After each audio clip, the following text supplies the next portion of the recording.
welcome to episode 2 of Pisaytube, a super simple guide to mastering the art of KHub.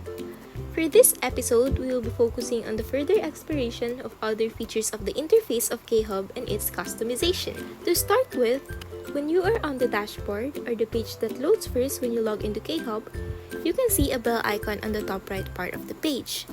Clicking this icon leads you to your notifications from the different courses you are enrolled in. When you click on a notification like this, you can be redirected to the certain activity you are getting the notification from by clicking Go to Activity. You can then do, submit, or review the work you are getting notified of here. Going back to the dashboard, when you click on this text bubble icon next to the notification icon, you will be able to access the message feature of KHub. Here, you can send messages to anyone with an account in KHub, privately or as a group.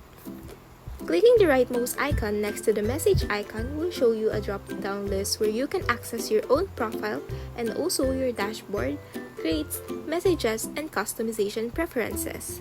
This is also where you should click when you want to sign out of KHub by clicking the logout button. Clicking on your name on the drop-down list will redirect you to another page where you can see all your courses and their corresponding descriptions.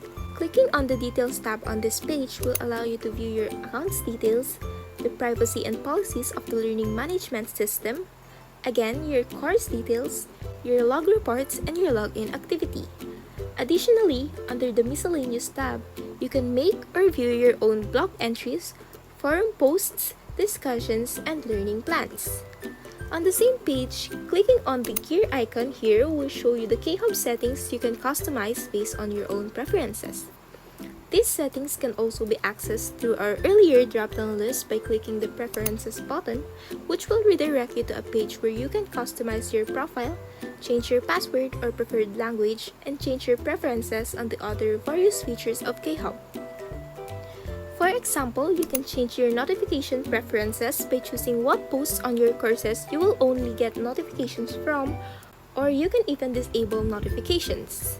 Again, just like earlier, we can also access messages on this drop-down list where we can send or view messages privately or to a group.